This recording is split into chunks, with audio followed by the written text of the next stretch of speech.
you'll find that everything he shows you lines up in his word, and how brainwashed and down the roads of errors you were in before. Well, you know, I grew up in the church system for 30-some years. I'm 39 years old. Everybody always wants to know how old I am. I'm 39. And from the time I can remember, I was in a church on a Sunday. I mean, I was probably one of those crib babies, the nursery babies, you know. And I just grew up in that. And I was a teenager. I probably read the Bible as a teenager from front to back more times than most pastors out there today. Because I was searching and searching and searching, and something just wasn't right. Wow. And when was it that you started getting, that you felt God started literally, giving you these messages? Probably about 5 years ago. Because I went through a period of rebellion right before that.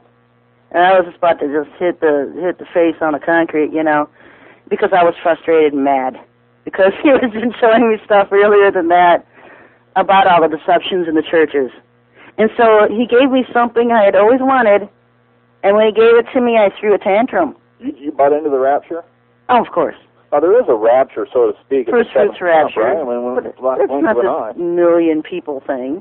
Oh, I'm sorry? It's not this multi-million people thing. Right, yeah. Not the leftovers. That's not the left-behind rapture. Yeah, the leftovers, whatever. You know, it's a very small first fruits rapture. 144,000. People want to know why it's so small. How many people have a hunger for the truth and will stop at nothing to seek Him for it? There you go. Maybe 144. I sure hope I am. You know, and most people will send me emails wanting to know if they're in the 144,000, and you can tell by the spirit of the email whether they are or not. Because you can tell the truth seekers, those who love the Lord, those who are writing because they seek Him every day and they just don't want to miss out. You know they're His. Yeah. You know they're His. Wow.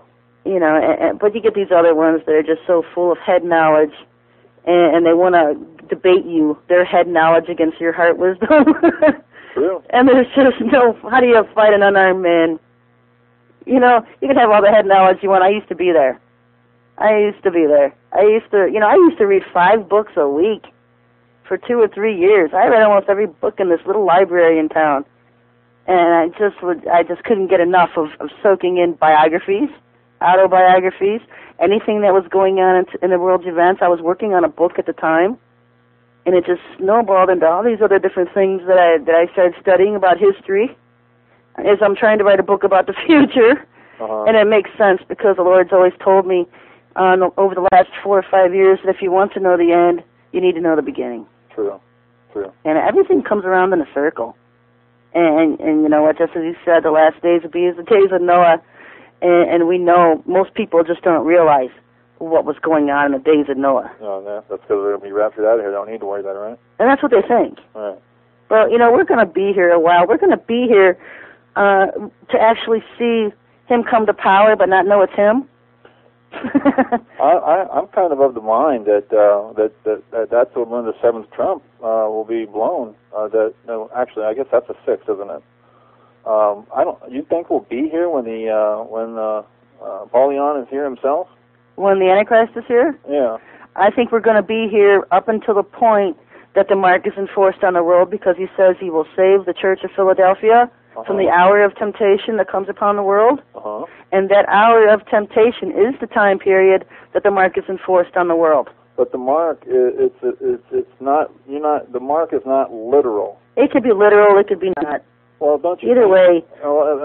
That's. You can't say it's not literal, because if you want to devote yourself to saying that's not a literal mark and it is, right. Then look how many people you've influenced into believing it's not. No, right. No, I agree. That's all. You have to be very careful. You have to be prepared for either way. Right. Literal or not.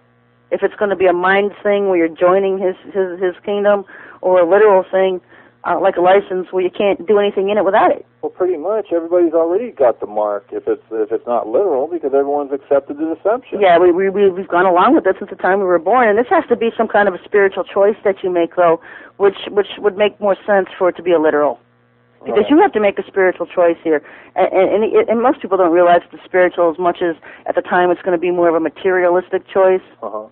But the Christians who have the Spirit of God in them will know that this is a spiritual decision to join the beast of the Antichrist, his system, his kingdom.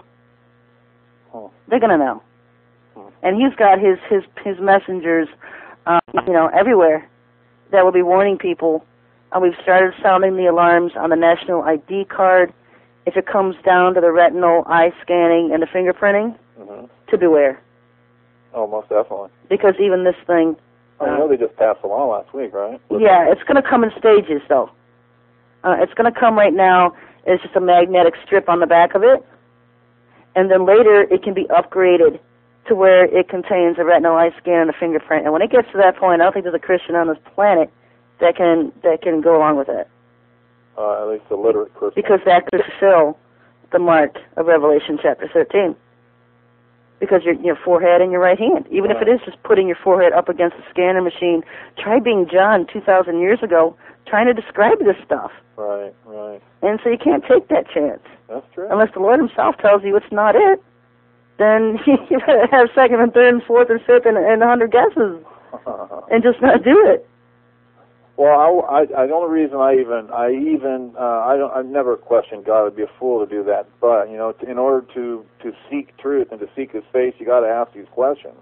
And my question would be, I know I have a calling. What it is, He'll reveal it to me in due time. Otherwise, I wouldn't be where I'm at now. But having said that, again, right now, I guess, like you're saying, the national ID card, I guess it is going to come in stages. But at the same time, let's just say tomorrow, let's say we get the terrorist attack tomorrow, and then 2 million people die.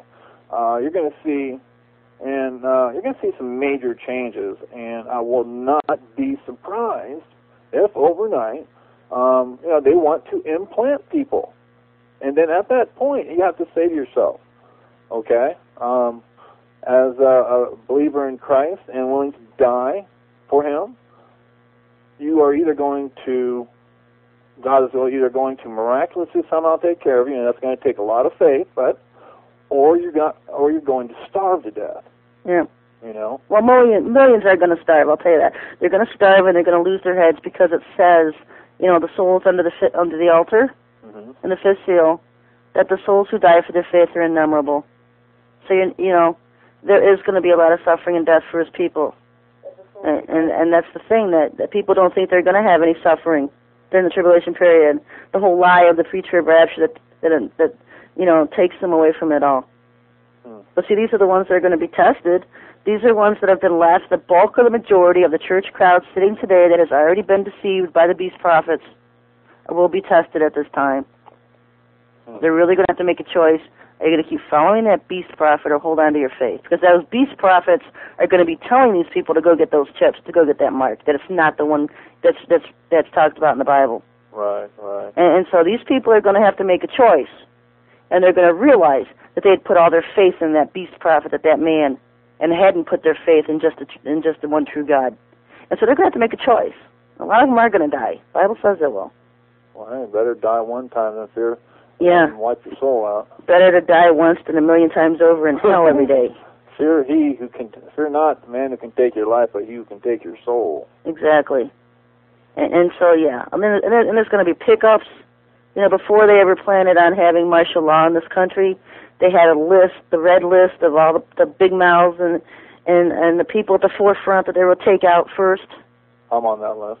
And so, there's going to be people disappearing, if when that card's implemented, taken off of these camps and killed. And, there's just so many different routes and different things that can happen at any time.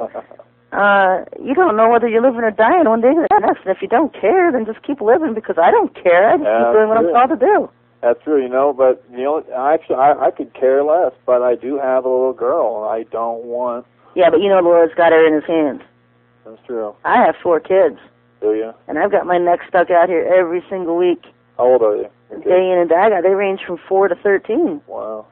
And I'll tell you what, I put them in the Lord's hands a long time ago. Yep. And it's safe there. And that's the best hands to be in. And if I was going to worry about it, I would never be able to do a thing of what I'm doing.